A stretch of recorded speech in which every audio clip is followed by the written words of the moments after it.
What makes delicious ice cream? The type you keep coming back to? To answer, we have to leave the city behind and head south to a dairy farm in Laguna, where everything is strictly controlled to get the best ingredients. Oh, okay, that's a weird feeling. Okay. I don't know if I like it or not.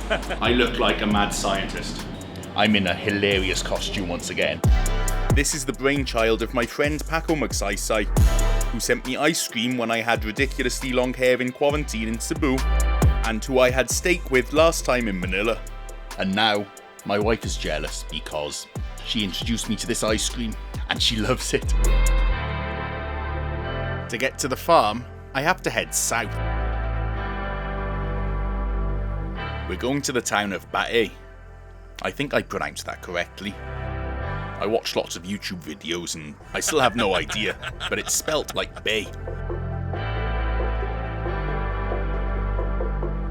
It was only in 2010 that we started making ice cream, and lo and behold, it turned out to be fantastic. We want to increase our milk production by giving our cows cow comfort.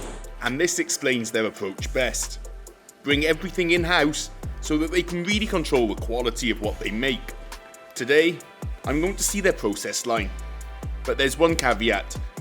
As a relatively small producer, some parts of the process don't happen every day. But I'm just trying to get a gist of it.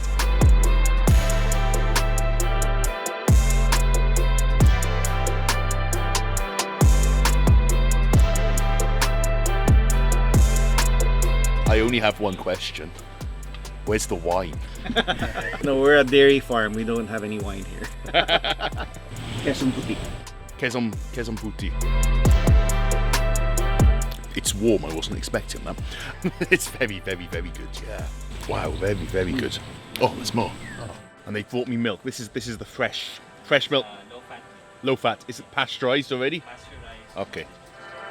Our best milk is the That's good. That's very good.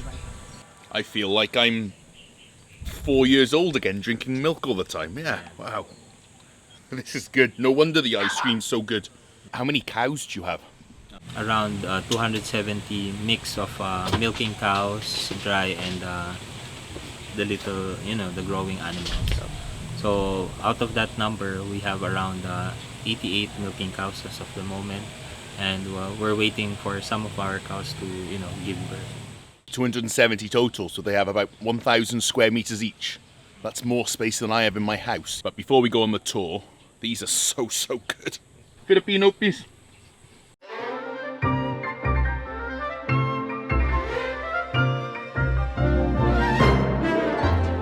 The 27-hectare farm has some well-equipped sheds, a processing plant, and grassland stretching towards Lake Laguna. And today, farm manager Jake is going to show us around. Yes, I just made a bad joke. We feed them a lot of corn and grass.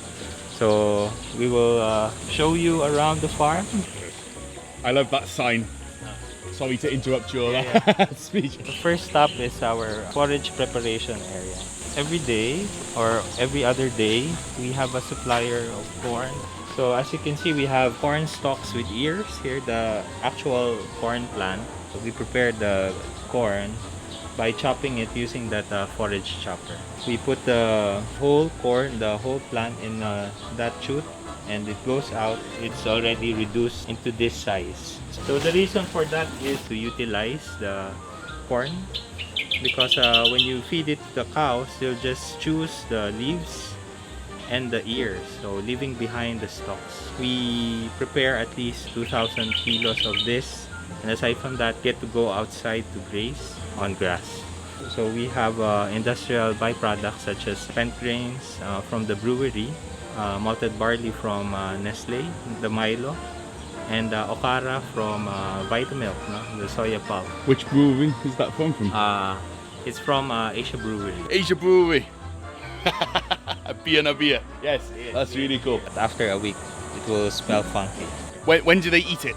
Right away or when it's funky? Feed it to the cows fresh, so the quality of the feed goes down as a days. So you said they eat 2,000 kilos of the feed. corn. We feed our cows 10 to 13% of their body weight. So just imagine one cow weighing around 500 kilos.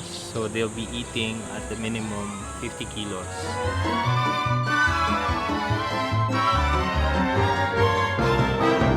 Our cows, 0 to 6 months of age. We keep them here because the breed of cattle that we have here are mostly temperate animals, no? So though they are already island born, they still have that gene that affects them, especially when it comes to heat stress. So they are still susceptible to heat stress. That's why we keep them out of harsh environment. Sounds like me. I'm from a temperate climate and I still suffer from heat stress sometimes. Hard to acclimatize sometimes. Yes. Takes time. And this house in individual pens, they are less than 2 months of age. So we separate them according to age and at the same time their sizes, because as we all know, bullying is a common thing in dairy animals. So there's always an alpha female, or let's say a dominant animal in each pen. I agree. No to bullying. This one doesn't like me. You don't like me, do you? Hello. You look friendly. Hello. You're friendly. Yep. Hello. Hi. Yep. You're friendly. I thought so. I like this one.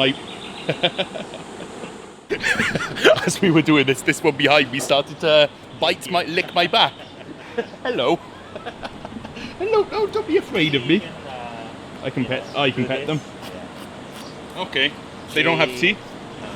Okay, Yeah, this one's friendly. They only have the lower set of teeth. They don't have the upper. So Okay. You can try. So I'm gonna try this. Here. This may or may not be a good idea. Hello, Yeah, cow. yeah, put your fingers in front of the. Oh, okay. Okay. You wanna? Oh, okay. That's a weird feeling. Okay. Okay. Very sensual feeling. That's a weird feeling. I don't know if I like it or not. Hello. That one's my friend now. Now she's starting to look for you. I'm still here. Hello. Hello. You're my friend. Oh, you want more? You want my fingers again? Hello. Oh, you want fingers? Okay. There you go. This one here looks angry. I'm getting away from the other one. Sorry. I hope you haven't developed some deep emotional connection with me. Unfortunately, I didn't come early enough for the milking, but we can have a look around the facilities. We're here right now in our milking shed. We have here in our shed our holding area, the milking parlor, and some of our facilities like the animal clinic. The design of this is what you call the herringbone.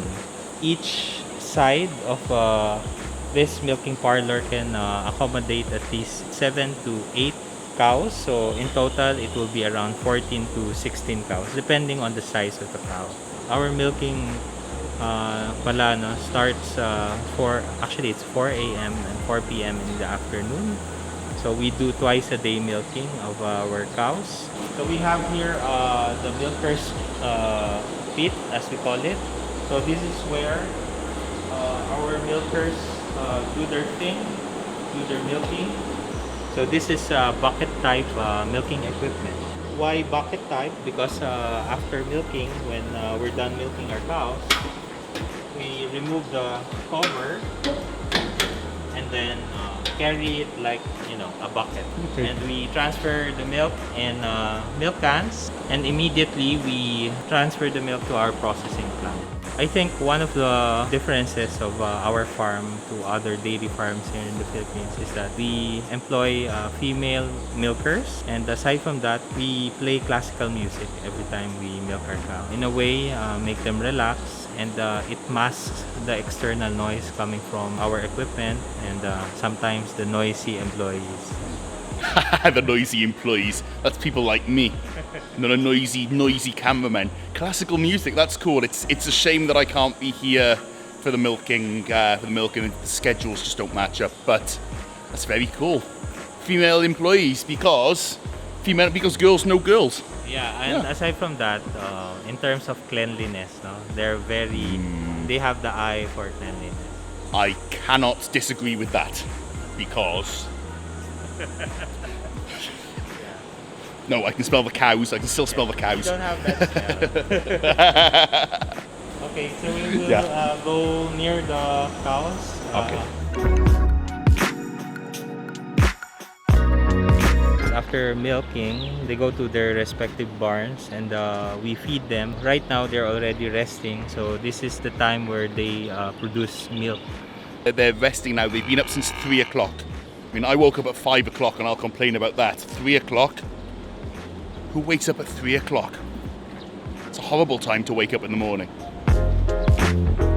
As you can see, no, our cows are housed right now in barns, so you will not see them outside because it's already warm for them, and we don't want heat stress.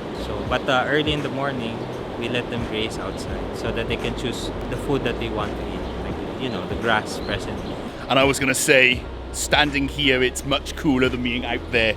So it's true. It's cold. There's more cows peeing behind me. They always pee when they see me. Maybe they're afraid of me. Afraid of this loud guy with a camera. We want to increase our milk production by giving our cows cow comfort. So as you can see in our barns, we have a lot of blower fans and also a cow brush. You can just imagine cows, rubbing their neck, their back in trees, but put them in an environment that is not really, nature, so it's artificial. So we install those brushes to mimic in a way, no?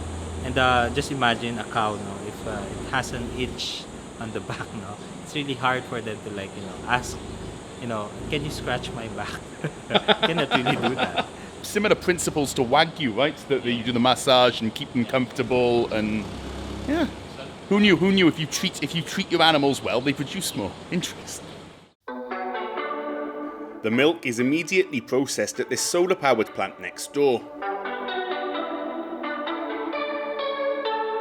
We're here right now in our processing plant. We're here right now with Engineer Rasa. So, hi, a very good day to you.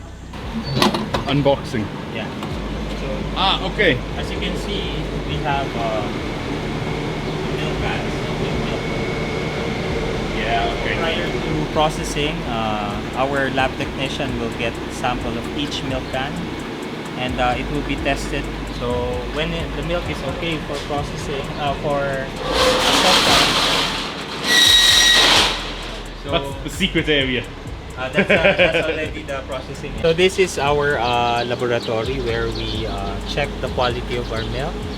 So basically, we do physico-chemical analysis of our milk, particularly for acidity. The importance of acidity testing is that it determines what type of product. With milk with higher acidity, we process it to cheese. I could stay in here for a while. It's a nice temperature. Okay, this is my current look. I look like a mad scientist. Okay, and boots. The boots are the best. This is quite a biosecure facility, so you've got to be unauthorized. You're authorized now. I'm authorized. Okay, I'm authorized. Okay. For all of my hair, I have so much hair. Just because if you don't put it on camera, it never happened. This on.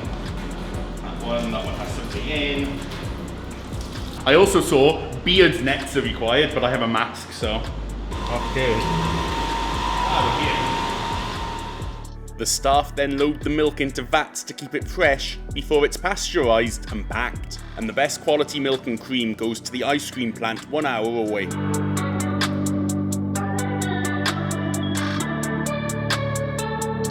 Unfortunately, there was only limited production the day I visited. So let's come back to Bae. Oh, And this is the fresh milk that you're waiting. Oh, the fresh milk, yes. You're so excited. You see, he's really smiling. Lots of milk for healthy bones. I'm getting old. I'm going to start having injuries soon. That's good. You should also try Oh. the cream cheese. Look at all this dairy. Wow.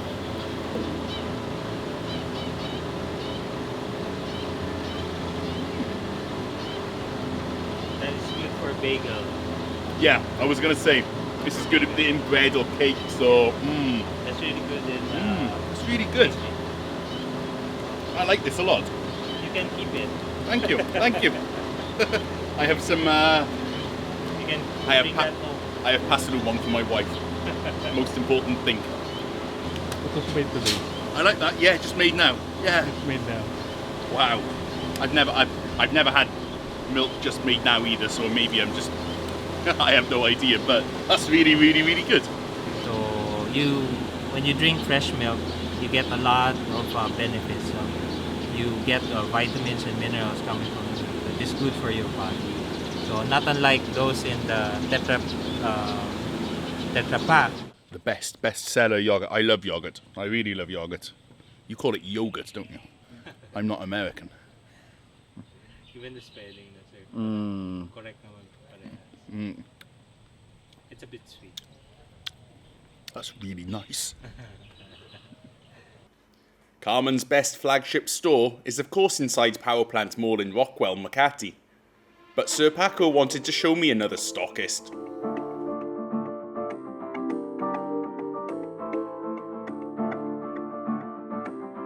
Okay, maybe we just both love good food.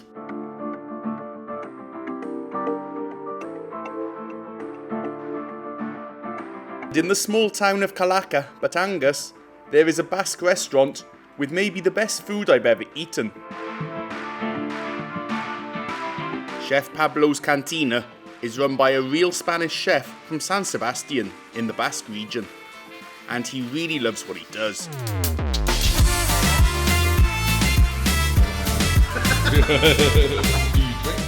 I don't, but I'll drink a little bit. Good answer.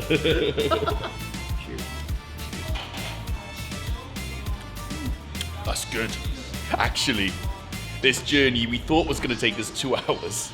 It took 4 because we got caught in some ridiculous amount of traffic on the way. Yeah, but we're here, and this is actually a Basque restaurant with a real Basque chef.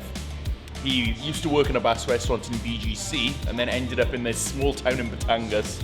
I was too hungry to film myself eating this one, but the appetizers just kept coming. This is a foie, fresh foie, grill with a onion confit and a reduction of PX, Pedro Ximenez, and patatas paja we call it. Thank you.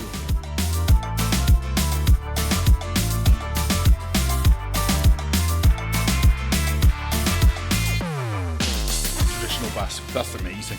It's really amazing. Just this and the last one and whatever else is coming, this is amazing.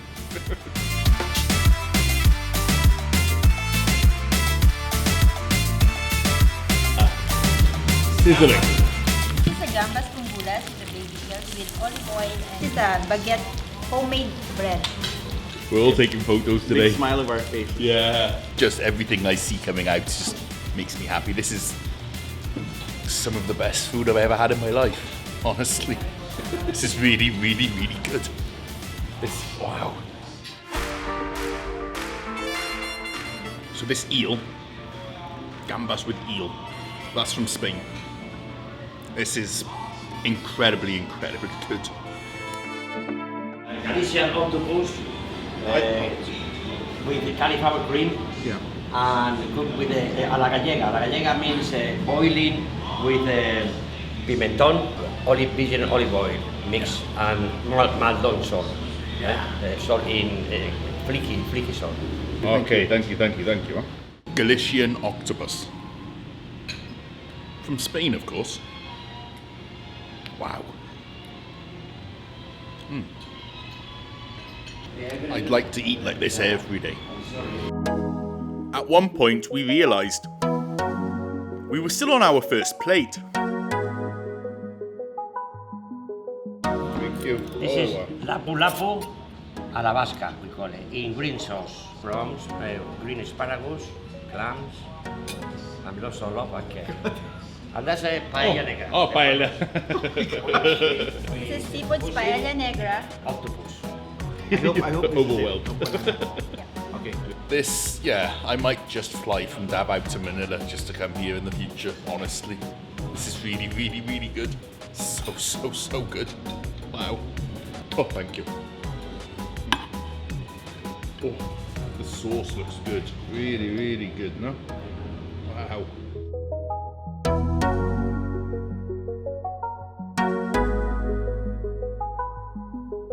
What can I say?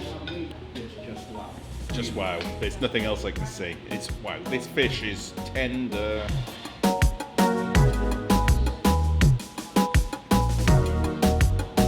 That's amazing. I have no idea how it's cooked. It's amazing. So, how's it? Okay? Very good. Very good. Eh? Yeah, this is very, very good. Yeah, that's a lapu-lapu, you know? I usually use merluza, okay? Merluza is very expensive. Yeah. It's too expensive, but, you know, I'm really afraid, you know, because sometimes, you know, 1,500 for that piece, and this is 800. Yeah. Something like that, you know? And you know, it's nice to me, I like it too, you know? It's also heavy. Yeah, sorry, maybe I put it too much. It's good. It's just, But there was still dessert. Fried bread with Carmen's best Vietnamese coffee ice cream. I'm here now. We almost forgot to do this because it's 4:30 already. But this is my friend Paco Magsaysay, who's the owner of Carmen's Best. So I just want him to tell us a bit more about the history, how it started, and so on and so forth. So we started selling ice cream in February of 2011, and it's been 11 years since then, and we haven't looked back. We now have fresh milk made ice cream, custard style, because we use fresh eggs. Carmen's Best is our premium line. We have an alcohol-infused line called J&M. J&M stands for Jaime and Mikey, my two sons. And I forgot to say that Carmen is the name of my daughter, my only daughter. And the third line is Arctic, Arctic ice cream, which is made for the food service sector. So it's for hotels, restaurants, coffee shops, resorts. And we also make natural cheese. We make Italian cheese, Tuma style cheese, a Cacciota style cheese, and a Gorgonzola style cheese. So I hope that you guys can check our website. Our website is carmensbest.com, and we have delivery within Metro Manila. Or if you come to Manila, I hope you get to visit our store in Power Plant Mall. Thank you so much. Am I allowed to tell them that who your grandfather was? Sure. Am I allowed to? I'll let you tell them. I'm the grandson of Ramon Magsaysay, President of the Philippines from 1954 to 1957. So my father is former Senator June Magsaysay. So my grandfather was a president, my father was a senator, and I make ice cream. So That's the best story. yeah, I'm happy being a mamang sorbetero. So hopefully you guys get to try our ice cream. Because every time I go to a place called Magsaysay, the last one was in Dinagat, just, you know who that was named after? Yeah. I know. I have to go on the tour of the Magsaysays.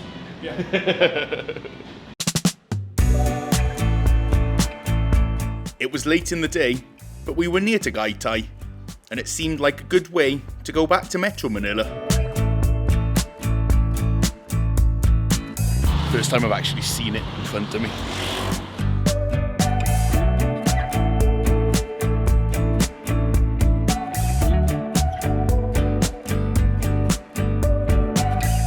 What a great end to the day. Covered in volcanic ash, but absolutely beautiful. Okay, yeah, got it. Oh. She started peeing in front of me. Okay, that's good to know.